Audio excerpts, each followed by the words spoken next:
I've been having pain in my left foot for some time now, and thanks to this channel, many of you have reached out to say, in your running shots, Al, you look like you're limping. Now, I've been running injury-free pretty much all the time. I know I'm extremely lucky, but this pain's been there a little while now, and I've been lying to myself that everything is fine. Ignore it, Al. It'll just go away. Why would I acknowledge it? I don't want to stop running. But with the fear of doing possibly more damage, being out of the running game longer, and annoying Haley by keep ignoring her, I decided, yes, it's best I get this checked. So I went to see a physiotherapist at a gym. There was also a coffee shop there, so I got a coffee and a diagnosis of Achilles tendinopathy. This may have been caused during the summer when my running distances dramatically increased instead of the more gradual increases in your weekly running distances. Tendons love load, apparently. So to build the strength up in this tendon, I have to do lots of bodyweight exercises and exercises with kettlebell. These exercises, once they become easy, will be adapted to keep increasing the weight. Now, this injury can take weeks to recover from. Worst case scenario, it can take 6 months. Eek. I'm to dial down my weekly running distances also, and anyone who struggled with long-term injuries knows how much of an impact that can have also mentally. On physio's orders, I'm only to do 2 5 kilometers a week. Previous weeks, I've been running 30 kilometers a week. It's a bit of a dial down there. And I run for my mental health. So how am I going to cope with less running? Well, I'm definitely going to walk more. I'm definitely going to aim to do 10,000 steps a day. On this walk, I've been struggling mentally for a few days, and I was getting into a very dark place. I just wanted to keep on walking, to not turn back. Maybe everyone was better off without me. But I fought those demons off, turned back, headed home to be with my girls, and I got 10,000 steps. Other exercises that aren't as impactful on the injury can be looked at, so I'll be doing more of those. But I needed to run, so I went running through my local woods, as it could be full of surprises, which could lead to good content, which gets me thinking creatively and more positively. Trail runs are not just easy. They can be entertaining too. You never know what you might see. Ooh. Is that a lesser spotted burnt out car? It is. How fabulous. That was my first 5k of the week. My second will be here at Parkrun, where I'll give it a bit more effort and maybe see less burnt out cars. Haley was wondering who's lost their mind more. Runners showing up in basically beachwear in winter, or this guy standing in a frozen river trying to catch fish with a fly. He must be absolutely quackers.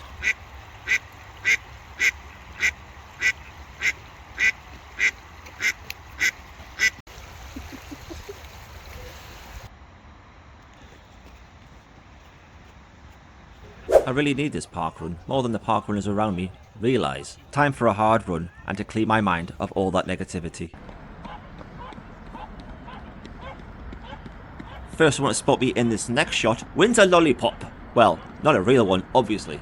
And I don't think I need to tell you, I'll not be near the very front. In an all-out sprint, I'll not be able to keep up with them to that bin. Adrian and Brian going through there in first and second, and they are well known in the Northeast for being absolutely fantastically good at this running thing.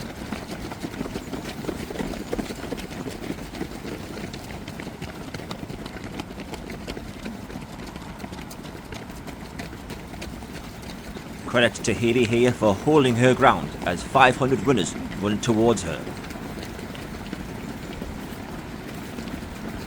You can hear Loz in the background telling all the runners you can go both ways.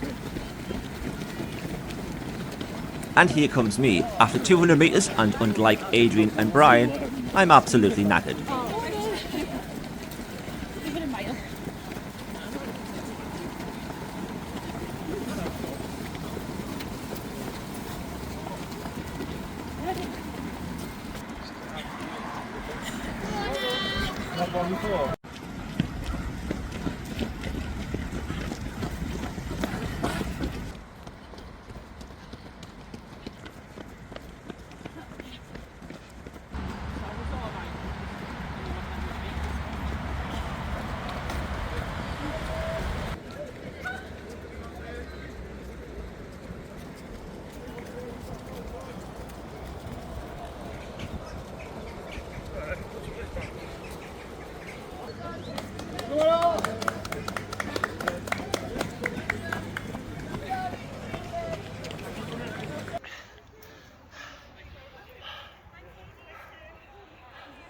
After a hard run and at the moment feeling absolutely terrible, I'll know in a short while I'll be feeling much more better about myself and that I've achieved something this morning.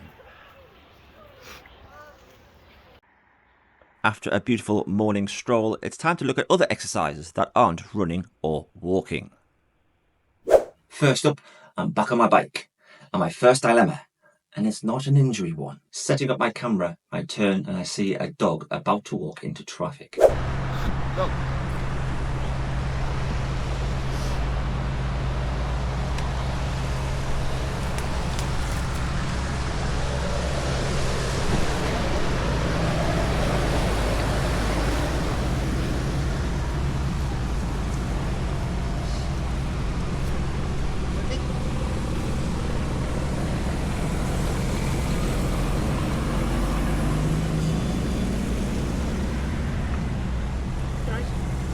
Where should you be? Where's your run, lad, sir? Where should you be? Have you got lost? Where do you live? Where do you live, son?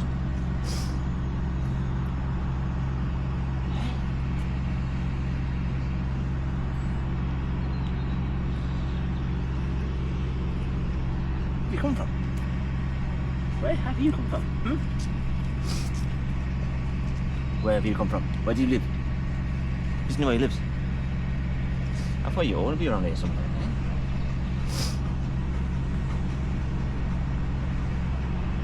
Oh, hang here for a little bit. We'll try and find out. I'll just stop your watch.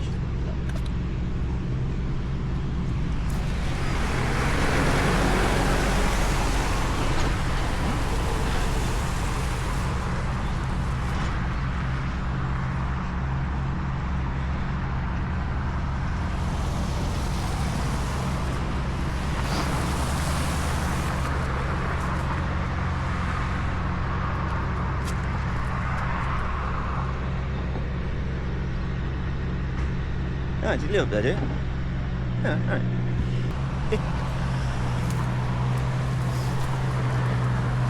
It's safer for you up there, mate. Try and talk to a dog, he runs away.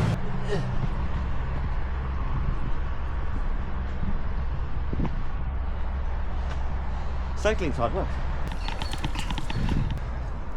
Beep beep.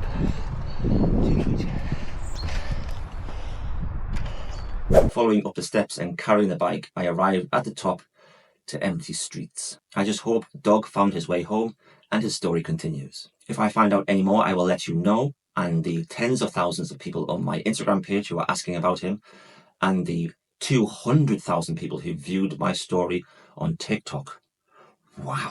You can say what you like about the human race, but we all come together across the planet when it comes to our pets. The story of Lost, Scared Dog and the Giant went viral, and I will find out what happens in his next chapter. Let's hope it's a good one. Back to the bike, and as I haven't been on the bike for quite some time, I should really just do a short ride. But then, it would be fun to go to the beach. I'm quite lucky where I live, as I'm not too far away from the coast-to-coast route.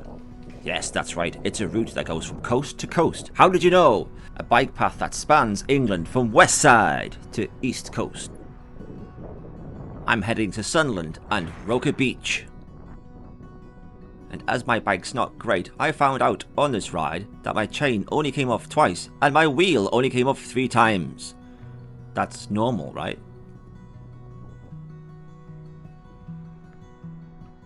As this route uses a lot of the old railway lines, it's really flat, fast and straight. A route loved by many cyclists.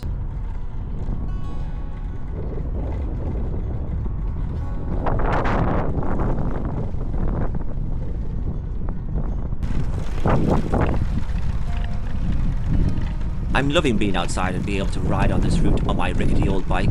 But why, oh why, does this camera angle make me look like one of those clowns riding one of those tiny little bicycles?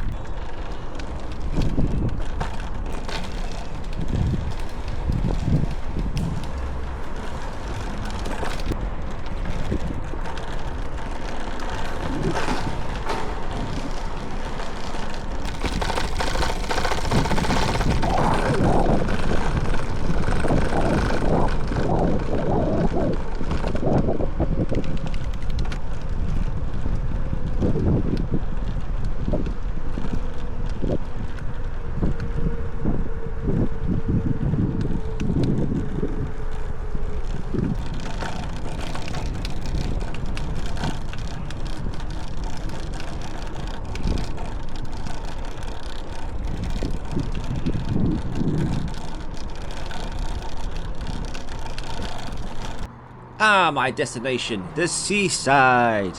And I'm in a designated cycle lane. How fabulous. Now, where's the ice cream and chips? I'm an athlete, you know. Show me the chips. I think I'll head for that lighthouse and then stretch my legs a bit. I've always loved cycling, and if I can do it on designated cycle paths and routes away from traffic, more the better. In my previous job, I cycled to work and back every single day, regardless of weather, and on major roads.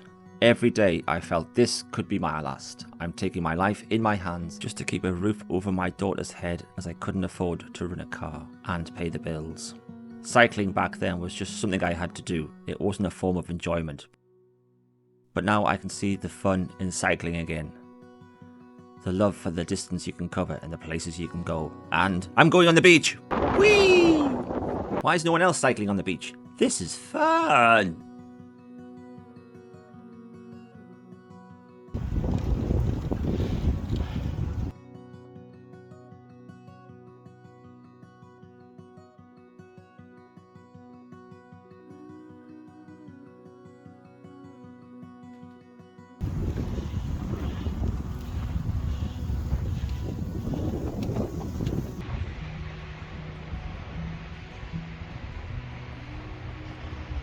I think I've just discovered why people don't cycle on wet sand.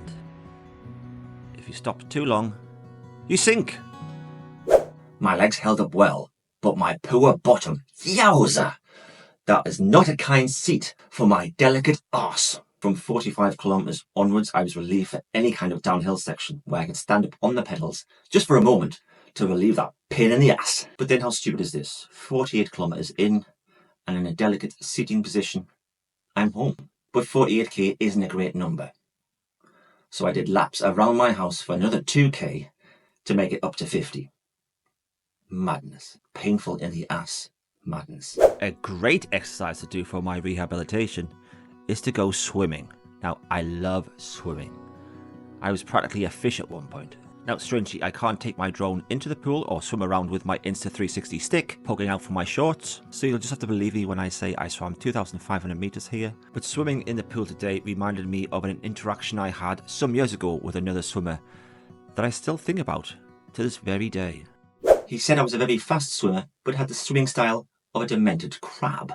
Are demented crabs fast? Is telling someone you've never met that they resemble a demented crab a world first. Why demented?